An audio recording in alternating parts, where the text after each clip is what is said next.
For those that don't know the history of the church, you have this massive thing that took place, right? The Protestant Reformation. And the Protestant Reformation was about removing, there's a ton of stuff in there, Bible in your own language, all this. We're not going to get into the nuances. I'm going to give you my big, broad stroke. So any historians are going to think, hey, man, that's not it. It's way more nuanced. Totally understand. We can have that discussion in a different podcast. My point is we removed the Eucharist, which is the place of communion. So the blood and body of Jesus as the center of the entire Christian gathering. If you went to church, you knew everything was leading up to the blood and body of Jesus, the small cup, the communion wafer. So the centrality of the gathering was the sacrifice of a man.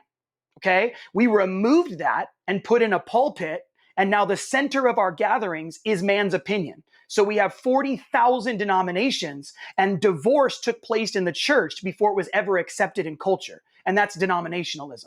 40,000 different people separating purely because they don't agree, right? Like, what's the number one cause for divorce? Is just we don't agree. Like, we just, there's a phrase for it in law, but the idea of we just don't agree, so it's better that we're separated.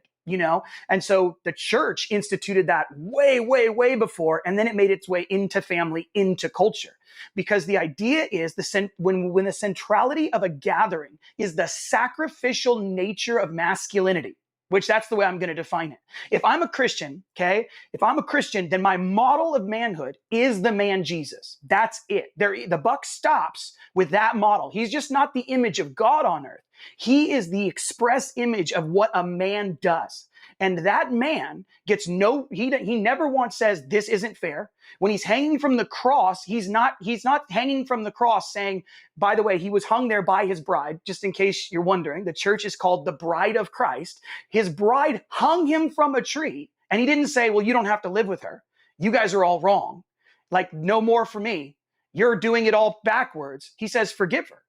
Forgive them, they don't know what they're doing. This model of masculinity was lost because men in the church lost their value for sacrifice and suffering, number one.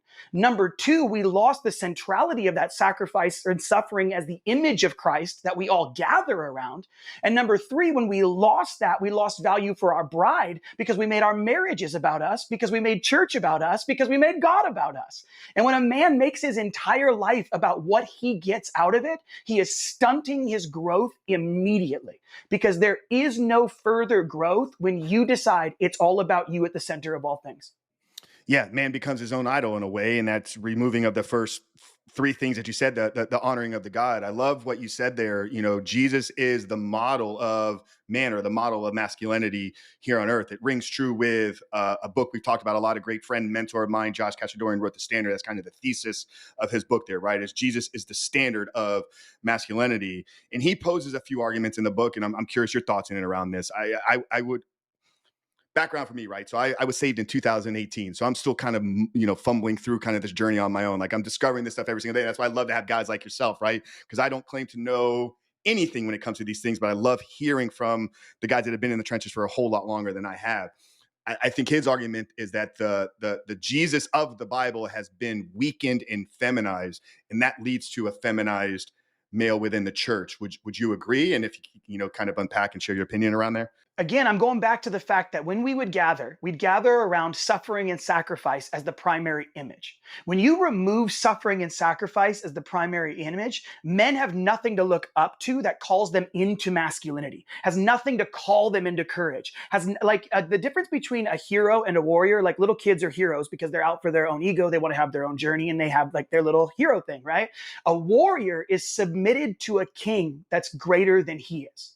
So a warrior is submitted. You don't want to be a Ronin. You want to be a samurai. You want to be submitted to something bigger than yourself. You want to be rooted in something that's everlasting, eternal, and can take the hits that you can't take. And the hits you do have to take have purpose and meaning, because your pain is a gateway to your promise. That's the image we have in Christ. Pain as the gateway to promise. And men lost that. And so what they did was we got this church structure, this effeminized sexualized religious experience where we sing like love songs to Jesus as the primary center and man's opinion as the primary center, and to make you feel good as the primary center, to make you wealthy and to make you healed and to make all these things, which are great, but they're these small partial truths that don't leave us in awe and wonder and leave us in the kind of adventure that men are destined for, made for, created for, and long for at such a deep level.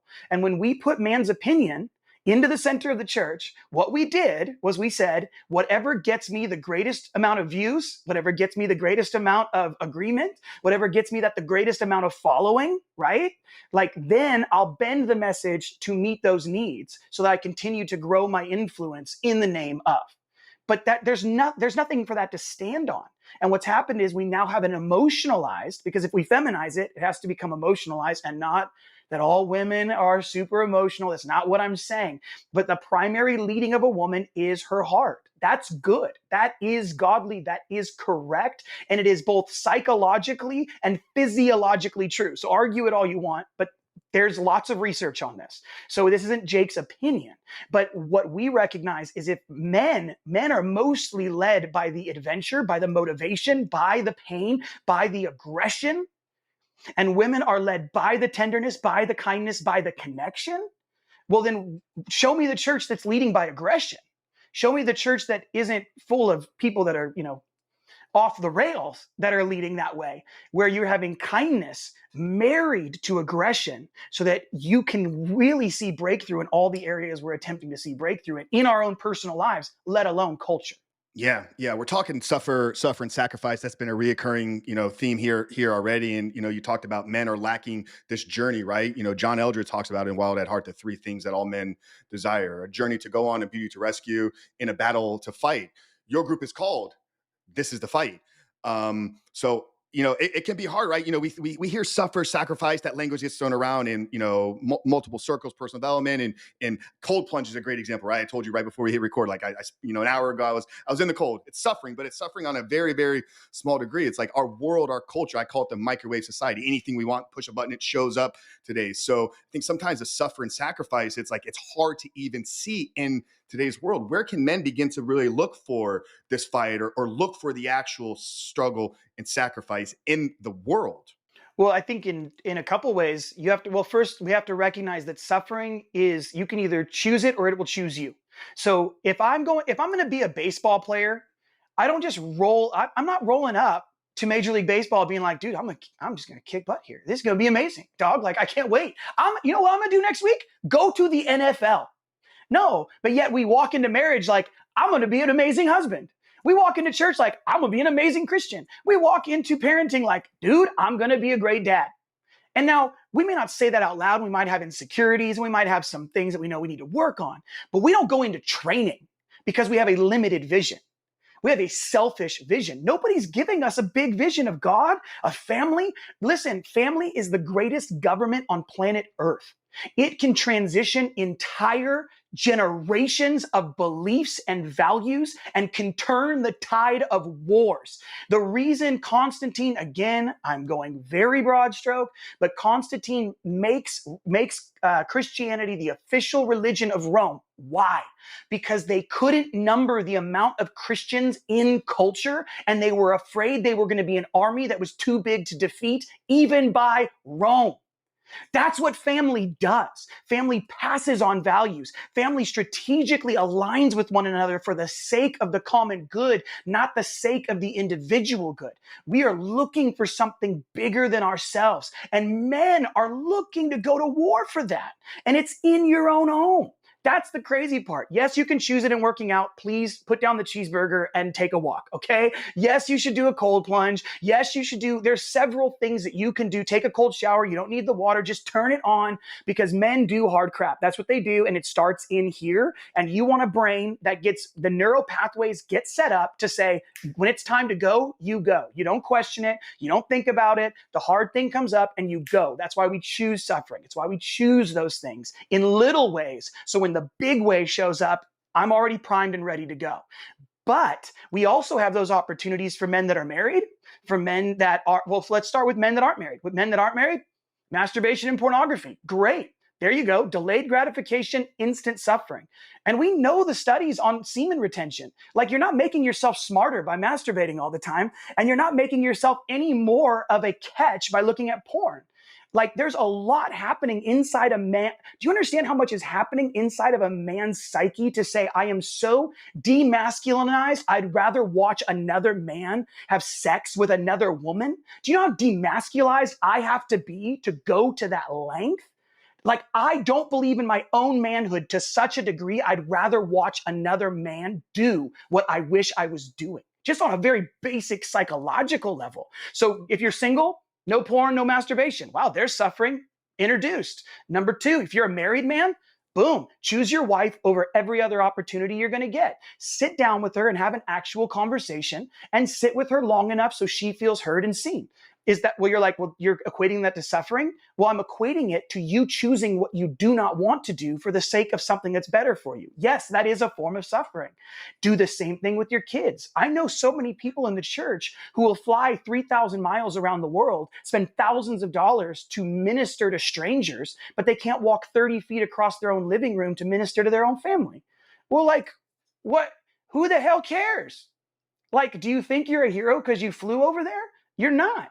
The real legacy is in your home, not in the nations of the earth where you're going to pretend to go preach the gospel to people who aren't going to see you for the rest of their lives. What about the people who are going to see you every single day for the remainder of your life and know you better than anyone else on planet earth?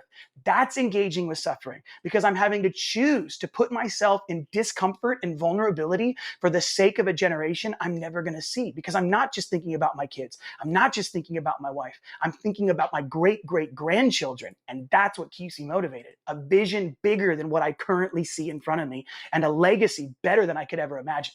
Man, when you said how demasculating is that to sit there and watch the screen, right? You're watching another man, do something that you desire to do. You're cuckolding yourself, right?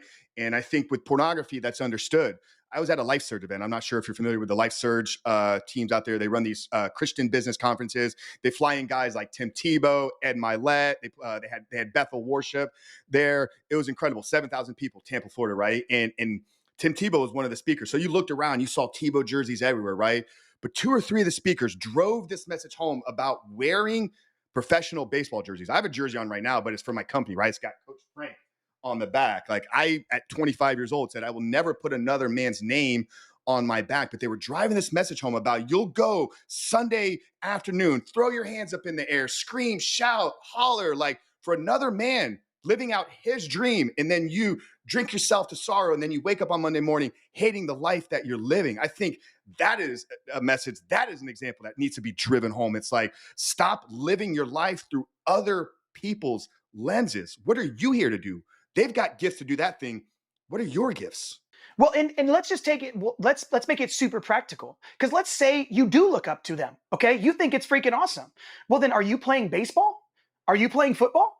Are you actually doing it somewhere in your life? It's okay to emulate another man and go, hey, that's dope. I want to be like that. Then go do it. But don't emulate them for the sake of abdication of who you were meant to be.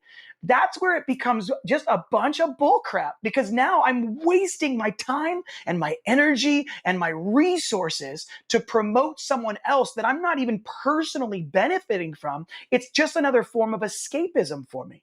I don't have to engage with that. No, if you're going to emulate another man, and let's say you are going to wear the jersey, you better be wearing it because you're living up to the expectations of whatever that jersey represents. You better figure out a way to be able to live up to that standard. You go to a certain person's church because you like the worship or you like the speaking. That's not necessarily wrong. I'm okay with that. But at the end of the day, if you're not going to live to that standard and you're not going to live up to the standard of the songs you're singing, why are you going? What's the purpose? You're not even living up to the standard of the people that you're saying you value so much enough to drive your car, take the time, get over to the church, hear their message, but you're not going to live up to that standard? Why? Why are you doing this? To just look good to other people? Don't do this to look good to other. That's one of the lowest forms of identity. I think someone might have been Nowen that said, the lowest form of identity is when you assess who you are based on what others think of you, what you own, and what you do for a living. Those are the three lowest forms of identity that you can have. What other people think about you, what you do for a living, and would I say what others think about you? What others think about you, what you do for a living, and what you have, what you own. And those three are the lowest standard. And so to do things just so that you have a good appearance, again, it's a waste of time if you're not going to live it out. And I think everybody should go to church. That's great. Go to church. But what I'm telling you is, if you're not going to emulate or live out or activate the things that you're hearing or experiencing in your everyday life, that is a waste. It's a waste of your time. And to me, that's one of the reasons we started the fight. Because I was like, I have to give men tools to walk this out every day, because I don't think they actually know how to do it. They love the inspiration. They love motivation. I'm just tired of it. There's too much on YouTube. I don't need motivation. I don't need like the hype. I need somebody to look me in the eyes and go, hey, you're acting like an idiot. I need you to do X, Y, Z. Do that for 3 weeks and come back to me and tell me how it worked out. And then whatever didn't work out, we're going to adjust. Just like any workout routine. The fight, we're creating a workout routine for a man's soul. That's what we're doing. Because at the end of the day, if I'm not working out my soul, I'm not working out my mind, I'm not working out my heart, then I'm out here doing all these other things that I'm claiming are going to make me a better person, but I'm not working them out. But physically, I work out every day. I'm pumping iron, I'm going and running, I'm doing that stuff, but I'm not working out the parts of me that actually make me who I am. Dude, I'll never have the impact I desire to have, even in my own home, because I'm so disconnected from who I'm meant to be.